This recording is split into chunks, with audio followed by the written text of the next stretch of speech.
Hello বন্ধুরা, আমরা আবার চলে এসেছি একটা নতুন এপিসোড নিয়ে।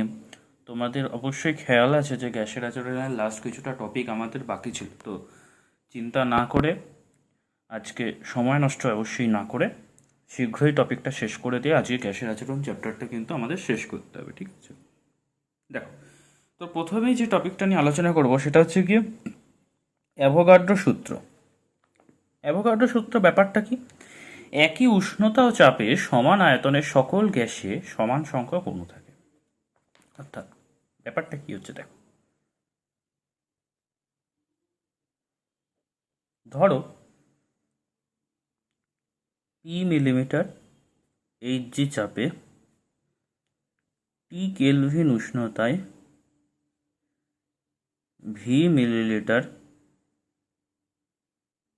হাইড্রোজেন গ্যাসে অণুর সংখ্যা n। সুতরাং সূত্রানুযায়ী পি মিলিমিটার এইচজি চাপে ও টি কেলভিন উষ্ণতায় V millilitre O2, N2, NH3 এরকম সকল গ্যাসের অণুর সংখ্যা কত হবে? n হবে। কেন? দেখো, সূত্রতে বলাই আছে যে একই উষ্ণতা ও চাপে সমান আয়তনের সকল গ্যাসে সমান সংখ্যক অণু থাকবে। অর্থাৎ পি মিলিমিটার এইচজি চাপে টি কেলভিন উষ্ণতায় ভি মিলিলিটার হাইড্রোজেন গ্যাসে অণুর সংখ্যা যদি n হয়, সেই একই চাপ এবং সেই একই উষ্ণতায়, তো সেটা যে কোনো গ্যাস হোক, অক্সিজেন হোক, নাইট্রোজেন হোক কি অ্যামোনিয়া হোক, সেই সমস্ত গ্যাসে অণুর সংখ্যায় কত হবে? n হবে। ঠিক আছে, এবার দেখো গাণিতিক রূপটা করিয়ে দিই।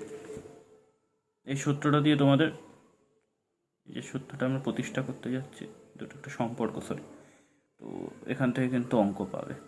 স্থির উষ্ণতায় ও চাপে n মোল অণু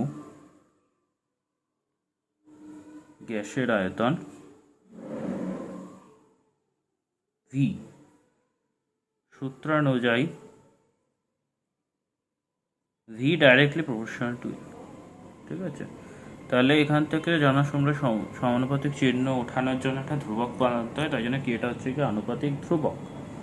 ঠিক আছে, এবার এই একই কেসটা ধরো আমরা একই উষ্ণতা ও চাপে N1 ও N2 মোল অণু গ্যাসের আয়তন V1 ও V2 হলে এই যে সম্পর্কটা V equal to K N, এখান থেকে কি লেখা যায়? V1 equal to K into এ1, V2 equal to K into N2। তাহলে এটা 1, এটা 2, 1 ও 2 থেকে আমরা লিখতে পারি V1/N1 ইকুয়াল টু V2/N2। এটা কিন্তু খুব ইম্পর্টেন্ট সূত্র, এখান থেকে অঙ্ক পাবে, এখান থেকে অঙ্ক দেওয়ার চান্স কিন্তু অনেক বেশি। যদি বলে অ্যাভোগাড্রো সূত্র কাকে বলে, দেখো এটা তো হচ্ছে কি সূত্র। এই সূত্রটা বোঝার জন্য তোমাদের এই উদাহরণটা বোঝার, আমি উদাহরণটা একবার দেখলে, সূত্রটা আরেকবার দেখলে তোমাদের সম্পূর্ণ ব্যাপারটা ক্লিয়ার হয়ে যাবে। আর যদি গাণিতিক রূপ দিতে বলে, তাহলে এই যে লেখাটা, এই যে আমি এখন বসে করলাম তোমাদের সামনে, স্থির উষ্ণতা চাপে n মোল অণু গ্যাসের আয়তন v হলে v directly proportional two n, অর্থাৎ সমান আয়তনে সকল গ্যাসে সমান সংখ্যক অণু থাকবে, সমান আয়তনে সকল গ্যাসে সমান সংখ্যক অণু থাকবে, সেটা বলাই রয়েছে অ্যাভোগাড্রো সূত্রতে। তাহলে ভিটা কি হবে? ডাইরেক্টলি প্রপোর্শনাল টু n হবে। এবার v equal two k into n, এবং দুটোর জন্য দুটো সম্পর্ক প্রতিষ্ঠা করলাম পরবর্তী ক্ষেত্রে, তারপর এই সমীকরণটাকে এটা ইজিলি রেস্টাবলিশ করতে পারলাম। ঠিক আছে, এবার আসো গেল-উসাকের সূত্রে। তো গেল-উসাক কি বলছে? একই চাপ ও উষ্ণতায়, দেখো, একই চাপ ও উষ্ণতায় গ্যাসীয় বিক্রিয়া অংশগ্রহণকারী বিকারক গ্যাসগুলি তাদের আয়তনের সরল অনুপাতে বিক্রিয়া করে ও উৎপন্ন গ্যাস পদার্থ গ্যাসীয় হলে ওই একই চাপ ও উষ্ণতায় উৎপন্ন গ্যাসীয় আয়তন ও বিকারক গ্যাসগুলির আয়তনের সাথে সরল অনুপাতে থাকে। বুঝতেই পারছি প্রাথমিক অবস্থায় এই সূত্রটা বোঝার পর কিন্তু সম্পূর্ণভাবে কিছু একটা খুব একটা বোঝা যাবে না যতক্ষণ না এটা ব্যাখ্যা করা হবে। দেখো কি করছি, একই ব্যাখ্যা লিখে দিলাম।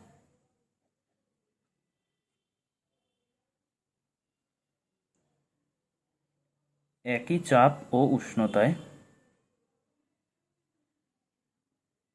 এক আয়তনের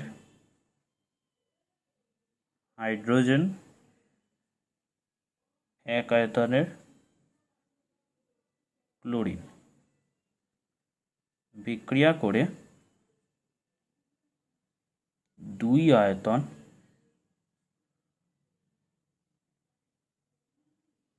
হাইড্রোজেন ক্লোরাইড উৎপন্ন করে। সুতরাং এই বিক্রিয়ায় একই চাপ ও উষ্ণতায় হাইড্রোজেন ক্লোরিন ও হাইড্রোজেন ক্লোরাইড গ্যাসের আয়তনিক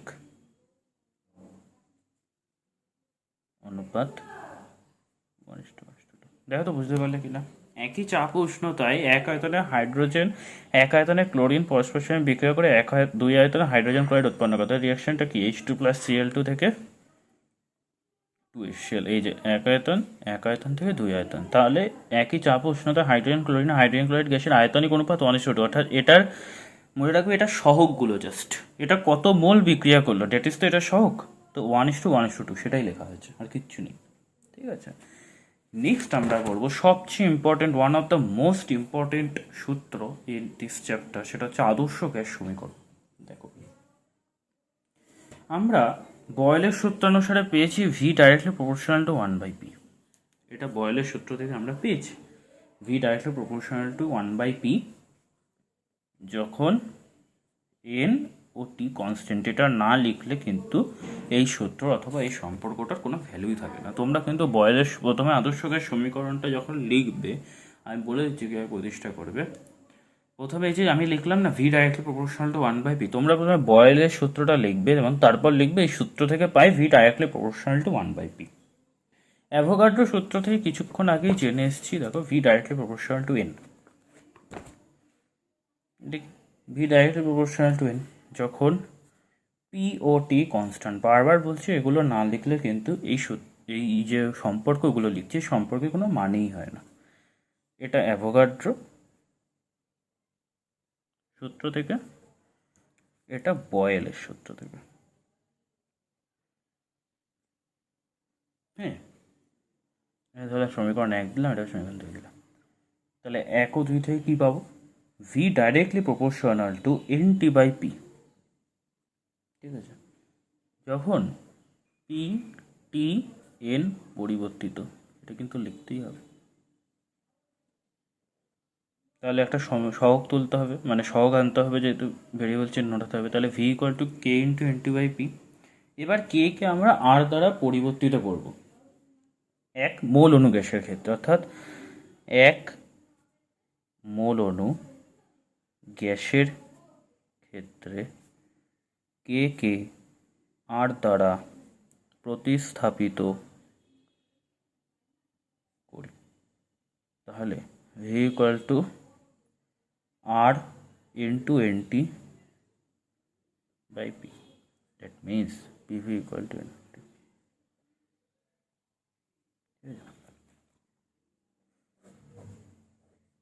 এটা হচ্ছে আদর্শ গ্যাস সমীকরণ সূত্র। এবার দেখো এখান থেকে আমি আর এর একটা সম্পর্ক বের করব। আর এর এটা দেয় না খুব একটা সচরাচর, তোমাদের জেনে রাখতে হবে। আর এর মাত্রিক সংকেত ইকুয়াল টু মাত্রীয় সংকেত ইকুয়াল টু কি লেখা যাবে? চাপের মাত্রীয় সংকেত ইন্টু আয়তনের মাত্রীয় সংকেত বাই মোল সংখ্যা ইন্টু উষ্ণতা। কেন? দেখো এই সমীকরণ থেকে আর equal two PV by N T লেখা যায়। এটা জাস্ট আর এর মাত্রীয় সংকেত মানে কি, এগুলো সবই তো মাত্রীয় সংকেত, সেগুলো জাস্ট এখানে লেখা। তো চাপ ইকুয়াল টু কি, বল বাই ক্ষেত্রফল। বলের মাত্রীয় সংকেত বাই, আবার দেখো চাপ ইকুয়াল টু বল বাই ক্ষেত্রফল, তো ক্ষেত্রফল মানে কি হবে, দৈর্ঘ্যের স্কোয়ার হবে, মানে দৈর্ঘ্যের মাত্রীয় সংকেতের হোল স্কোয়ার ইন্টু দৈর্ঘ্যের মাত্রীয় সংকেতের হোল কিউব। কেন, আয়তন, আয়তন ইকুয়াল টু কি, এল কিউব। মোল সংখ্যা মানে মোল, আর উষ্ণতার মাত্রীয় সংকেত কত হবে, কে।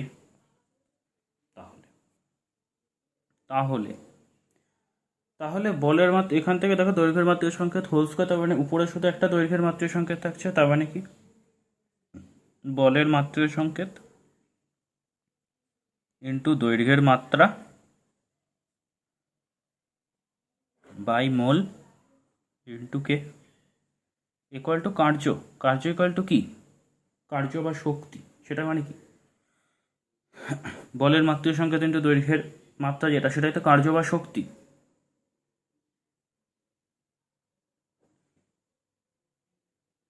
বাই মোল ইন্টু কে, ঠিক আছে, আসলো তো। চলো তাহলে আর ইকুয়াল টু শক্তি প্রতি মোল প্রতি কেলভিন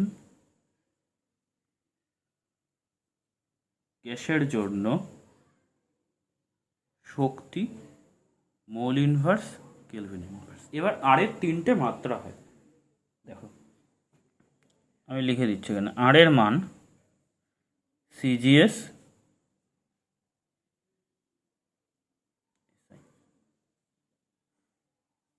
সিজিএসে এটা মাথায় রাখতে হবে, 8.314 into 10⁻⁷ erg mole inverse kelvin inverse. আর এখানে 8 বুঝতেই পারছো, এসআইতে কনভার্ট করছি, জাস্ট 10⁻⁷ দিয়ে ভাগ করতে হবে, তাহলে 8.314 joule mole inverse kelvin inverse. আর আরের আরেকটা মান হয়, সেটা সিজিএস এসআইতে নয়, সেটা হচ্ছে গিয়ে তোমার যখন প্রেশারটা থাকে এটিএম, ঠিক আছে, সেই মানটা কিভাবে আসলেও কয়েকটা সময় টেস্টের পরীক্ষায় কিন্তু বের করতে দেয়। তো দেখো কি করে আসছে, এখানে গণনা বলে লিখলাম, ঠিক আছে। ধরো 1 মোল অণু গ্যাসের জন্য n = 1, প্রমাণ চাপ 1 atm, অর্থাৎ 1 atm চাপে 1 মোল অণু গ্যাসের জন্য, যার ক্ষেত্রে মোল সংখ্যাটা যেটা n = 1, প্রমাণ উষ্ণতা 273.15 কেলভিন, এসটিপিতে 1 মোল। তাহলে আমরা সুন্দর একটা সূত্র পেয়েছি, এবং আয়তন হিসেবে 22.4 লিটার ধরে না, আমরা সুন্দর একটা সূত্র পেলাম না, যে পিভি ইকুয়াল টু আরটি, তাহলে আর equal two PV by N T, এখানে একটা সূত্র লেখা লিখেছি, তাহলে এগুলো এখানে বসিয়ে দিই।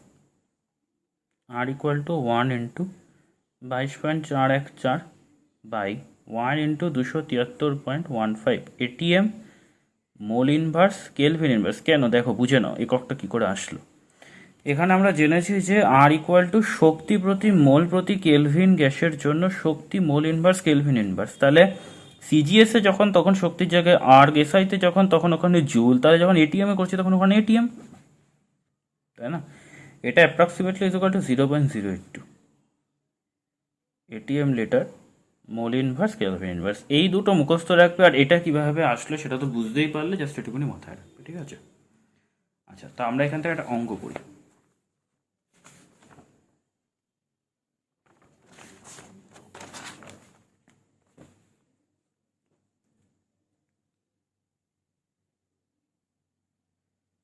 (17°C) উষ্ণতায় নির্দিষ্ট চাপে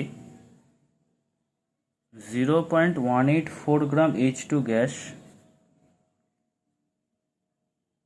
যে আয়তন দখল করে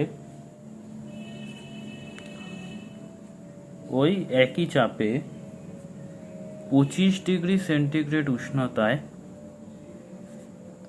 3.7 গ্রাম অন্য একটা গ্যাস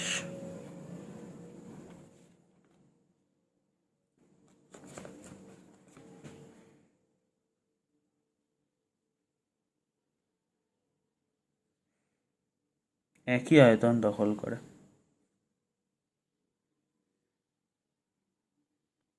দ্বিতীয় গ্যাসের আণবিক গুরুত্ব কত?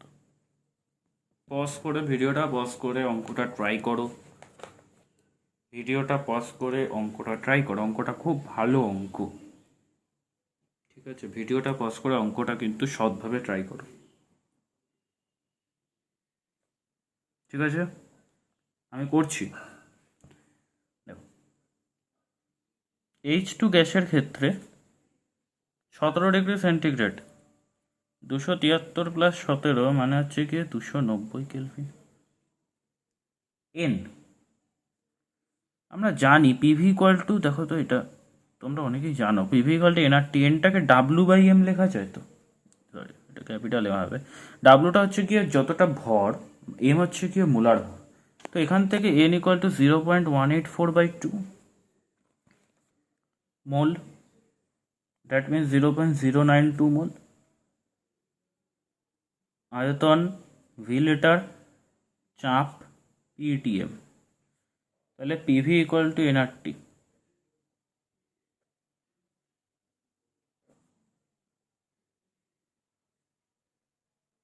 ঠিক আছে, N equal to 0.092 into 0.082 into 290। দেখো চাপ তো কনস্ট্যান্ট বলে দিয়েছে ওই একই চাপে, তাহলে চাপ তো কনস্ট্যান্ট, তার মানে পিটা দুটো গ্যাসের ক্ষেত্রেই এক, তার মানে দুটো গ্যাসের ক্ষেত্রে আবার বলেছে ভিটাও এক, তার মানে পিভি যে অনুপাতটা অর্থাৎ পিভির যে গুণফলটা সেটা দুটো গ্যাসের ক্ষেত্রেই এক হবে। দেখো বলেছে ওই একই চাপে, মানে একটা গ্যাসটা যে চাপটা রয়েছে সেকেন্ড গ্যাসটার একই চাপ রয়েছে, তাহলে সেকেন্ড গ্যাসটা আগের গ্যাসটার ক্ষেত্রে পিটা এক, এবং ফার্স্ট গ্যাসটা যে আয়তনটা দখল করছে সেকেন্ড গ্যাসটা কিন্তু সে একই আয়তন দখল করছে, তো দুটোর ক্ষেত্রে ভিটাও এক, তাহলে পিভি গুণফল যেটা সেটা দুটো গ্যাসের ক্ষেত্রেই এক থাকবে, তাই জন্য পিভি লিখেই আমরা করলাম। এবার সেকেন্ড গ্যাসের ক্ষেত্রে টি ইকুয়াল টু 273 + 25, দেখো 25°C বলেছে, 298 কেলভিন। এন 3.7 গ্রাম বলেছে, তো এটা তো আমি আণবিক গুরুত্ব যাই না, আমি ধরি ইহার আণবিক গুরুত্ব যেটা আমাকে বের করতে হবে ইকুয়াল টু এম। তাহলে PV equal to nRT, second গ্যাসের ক্ষেত্রে পিভি ইকুয়াল টু এনআরটি, এটা কি হবে 3.7/m ইন্টু 0.082। আর তো সার্বজনীন গ্যাস ধ্রুবক, সেটা দুটো গ্যাসের ক্ষেত্রে অবশ্যই সেম হবে। তাহলে এই 1 নম্বর আর এই 2 নম্বর ইকুয়েশন সমান, কারণ এটার আর পিভি গুণফল যেটা দেখে না একবার, এইটার আর পিভির যে গুণফল যেটা, জাস্ট এখানে সূত্রটা বসিয়ে এই ভ্যালুগুলো বসিয়ে এটা পেয়েছি। তাহলে এটার ক্ষেত্রে পিভি যেটা, এটার ক্ষেত্রে তো পিভি একই হবে বললাম যেটা, তাহলে 1 ইকুয়াল টু 2 আমরা লিখতে পারি।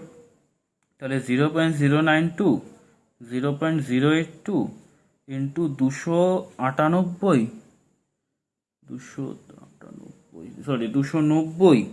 Equal to 3.7/m into 0.082 into 298। এখান থেকে m ইকুয়াল টু ক্যালকুলেশন করলে 41.33 আসবে। ঠিক আছে, খুব ভালো অঙ্ক, এরকম টাইপের অঙ্ক কিন্তু এখান থেকে আসে। তো এইটুকুনি বাকি ছিল আমাদের এখান থেকে। তো আমাদের এইভাবে গ্যাসের আচরণ চ্যাপ্টারটা কিন্তু কমপ্লিট হলো। এর আগে আমি রাসায়নিক গণনা চ্যাপ্টারটা শেষ করেছি, এবং অন্যদিকে তোমাদের অঙ্ক ক্লাসটাও কিন্তু নিয়মিতভাবে চলছে এই চ্যানেলে। তো আমরা নেক্সট দিন আরেকটা চ্যাপ্টার নিয়ে অবশ্যই অগ্রসর হব। আমার ইচ্ছা আছে নেক্সট দিন আমাদের ইচ্ছা আছে নেক্সট দিন আমরা পরমাণু নিউক্লিয়াস যে চ্যাপ্টারটা আছে সেই চ্যাপ্টারটা করব, নচেত আলোর চ্যাপ্টারটা করব। যেহেতু ভাস্ট টপিক আলো, তাই জন্য আলোর চ্যাপ্টারটাতেই আমরা অগ্রসর হব নেক্সট দিন। ঠিক আছে, তো ততক্ষণ ভিডিওটা দেখো, ভিডিওটা ভালো লাগলে অবশ্যই লাইক করো, এবং চ্যানেলের সাথে অবশ্যই থেকো আমাদের, এবং পাশে থাকা বেল আইকনটা প্রেস করো যাতে নেক্সট ছাড়া ভিডিওর সবার আগে নোটিফিকেশান তোমার কাছে পৌঁছায়।